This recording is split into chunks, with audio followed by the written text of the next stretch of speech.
Magandang tanghali mga kababayan. Ito po tayo ngayon sa San Jose, Cebu City mga kababayan. Ito magko-comment lang tayo mga kababayan ha tungkol dito sa pag-resign ni Senate President Mig Subiri.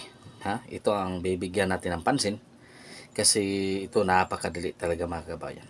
By the way mga kababayan, kung hindi pa ka naka-subscribe sa akin channel, pa-subscribe naman mga kababayan. Pindutan mo lang yung subscribe button, like and share ang aking video. Salamat sa papanood salamat sa pagpapanood mo sa aking video mga kababayan ha. Marami ito ay napakahalaga sa akin. Ito napaka-malaking tulong mo na rin sa akin. Mga kababayan, yun lang hiningi ko sa iyo mga kababayan. Bilang tulong mo rin sa akin. Subscribe, like and share ang aking video. Yun lang mga kababayan ang hiningi ko sa iyo. Ha? Wala nang iba pa mga kababayan. So by the way mga kababayan, ito ang bigyan natin. Si Senate President Mig Subiri ay nag-resign sa kanyang posisyon. Nag-resign daw o talagang napakainit ng issue ang Senate President. Kasi nung nakaraang linggo sa PDIALEC kay gusto ng Marcos administration na ipahinto na itong PDIALEC kasi nai-involve talaga ang pangalan ng mga Marcos nito. Pangalan ng Marcos administration. Na-involve talaga ang pangalan ng presidente nito. Kaya gusto nila ipahinto nito. Ngayon, nagpakitang gila sila Chis Escudero at Jingo Estrada. So, ito na ang kasunduan na ito na ang kailang premyo na bibigay sa kanila. Ang pag-resign ni Mig Subiri o talagang totoong patatalsikin siya sa kanyang pwesto. Talagang papatalsikin yan mga kababayan. Bakit? Kasi ang gusto ni Mig Subiri, hindi siya gusto na diktahan. Kasi itong Senate isang independent body. Hindi masasabi mo isang independent body kung may magdidikta sa iyo. Hindi matawag yan independent body kung may magdidikta sa iyo. Pero kasi gusto ng presidente na sa kanyang mata kung ano ang gusto niya, ito talaga ang masusunod. O tingnan mo, Mig Subiri. Pinalitan ni Chis Escudero. Alam ni Chis Escudero ngayon, yung araw na yun ay talagang siya na ang Senate President. Alam na at alam niya. Bakit? Ang kanyang asawa, tingnan mo, nandyan. Kaya kung sabihin mo ay ito ay hindi lamang isang kabilis na pangyayari, hindi alam ng kanyang asawa na ganito ang mangyari ngayon na araw na ito, na ang kanyang asawa ay maging Senate President. At ito rin ang natanggap ni Jingo Estrada. Naging Senate President for Team 4. Yun ang kanilang mga premyo mga kababayan. Yan ang kanilang mga premyo. Ganyan ang administrasyon natin ngayon mga kababayan. Ganyan ka-diktador mga kababayan. Si Senator Jingo ay nagpakitang gilas kasi ito si Senator Jingo ay talagang may kaso siya ng bribery. Ito ay hinatulan siya ng 6 na taon ng pagkakulong. Ito ay inapila pa niya sa korte. Kapag i-deny ang kanyang apila, talagang makukulong na ito si Senator Jinggoy. So, kaya umipal sa administrasyon upang mabigyan siya siguro ng parol.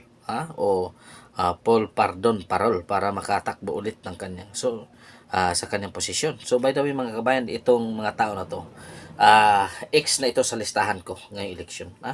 X na ito sila. Wala na ito sa listahan ko. Ang lahat kung sino man maibibigay ng PDP Laban, kung sino line up ng PDP Laban na ibibigay ni Tatay Digong, yon talaga ang masusunod ko. Para sa akin kasi yon talaga ang target namin. Kaming mga vlogger, yon talaga ang target namin na ngayong 2028, papanulunin talaga namin ang aming mga manok, mga kabayan. Yung talaga. So, ngayon, natanggap nyo na. Ayawan ko lang kung itong si Chis Escudero, magtagal ba ito ng 1 taon? Kapag hindi na sinod. Kaya hindi lahat ng senator hawak niya. Itong senator nga nag-resign. So, anim o siyam itong nag-resign sa kanyang mga posisyon. So, para ibig sabihin na sila ay may simpati kang Senator Mig Subiri. Tingnan mo. Kahit kung ikaw bibigyan ngayon ng posisyon, kung hindi mo tanggapin ng komite, kung hindi mo tanggapin, yon ay totoo talaga ang simpati mo na dyan ka Mig Subiri. Pero kung tatanggapin mo, nandyan sa aming utak mga kabayan. para sabihin ninyo kayo ay nandoon pa rin kayo kami subiri, ang simpati ninyo. Pero nandiyan sa aming utak mga kabayan. Binitawan nyo ang kanyang posisyon para ibig sabihin wala kayong ginagawang hindi kayo nagtatraidor sa inyong kasamahan. Ganyan. Nandiyan na sa ating utak mga kababayan. So, kasi ang Senate President, pwede ka alisan ng committee. Yan ang katotohanan mga kababayan. Pwede ka alisan ng committee sa iyong kaya sila nagpa-file na ng resignation sa kanila. Hindi nila tinanggap para kung sa ibig sabihin na sila walang pakialam sa mga posisyon. So nandiyan na naman sa amin mga senador, nandiyan na sa amin yan, gawain niyang mga na yan,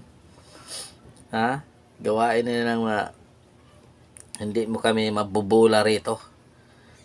Yun, kung ibibigay, maniniwala na kami sa inyo kung ang isang posisyon ibibigay ni Chess Escudero ay hindi nyo tatanggapin. Yan ang katotohanan. Maniniwala kami na ang simpati ninyo nandyan kang Mig Zubiri. Pero kung tatanggapin ninyo, yan.